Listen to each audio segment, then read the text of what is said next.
Hello, अस्सलाम वालेकुम।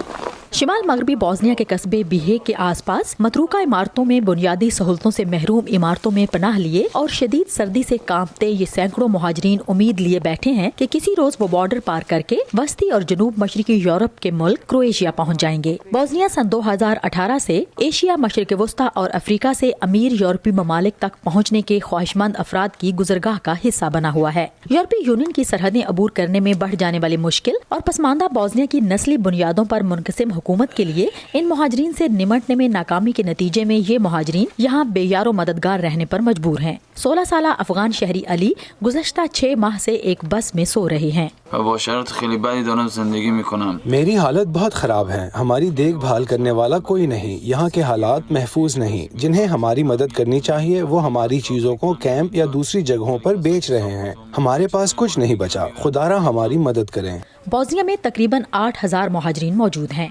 इनमें से 6,500 दारुल हुकूमत सरायेवो और क्रोएशिया से मुतसिल इस शिमाल मगरबी इलाके के कैंप्स में हैं।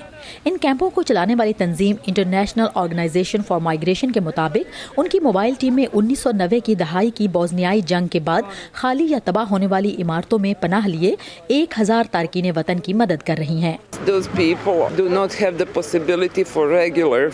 इन्हें बाकायदगी के साथ खुराक की फरहमी मुमकिन नहीं। ये तिबी इमदाद भी हासिल नहीं कर सकते। इन्हें बुनियादी इमदाद की जरूरत है। इसलिए हमारी मोबाइल टीम्स बनाई गई थी ताकि ऐसे अफराद की मदद की जा सके जो हमारे मराकज़ पर नहीं रहते और इन्हें खुराक फराहम की जा सके। इस खत्ते में गुज़िश्ता 2 साल में हम इंसानी बहरान की ये दूसरी लहर देख रहे हैं। खुराक हासिल करने के लिए इन अफराद को शदीद सर्दी में घंटों लंबी कतारों में खड़ा होना पड़ता है। कुछ के पास सर्द मौसम की मुनासबत से कपड़े और जूते तक नहीं।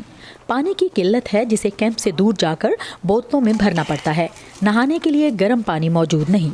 You can check out our sleeping place as well. आप हमारी सोने की जगह भी देख सकते हैं। बहुत गंदी है। नहाने के लिए गर्म पानी नहीं। खाना पकाना भी मुश्किल है। हम जंगल से ये देगची उठाकर लाए हैं। यहाँ जिंदगी बहुत मुश्किल है।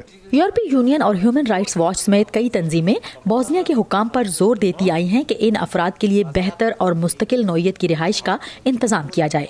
हालिया दिनों में गर्म मिलिट्री टेंट और बिस्तर फराहम करने के अलावा हुकूमत की जानिब से इस मसले पर कम ही इकदाम नजर आए हैं। अपने मुस्तकबिल के बारे में गैर यकीनी की सूरत हाल से दो चार ये तारकीन वतन अब वक्त के रहमो करम पर हैं। वो एक ऐसी जिंदगी जी रहे हैं जिसमें उन्हें ये तक मालूम नहीं कि अगले दिन का सूरज उनके लिए क्या नए चैलेंजेस लेकर तुलू होगा। Sadia Zibran Jha, voice of America, Washington.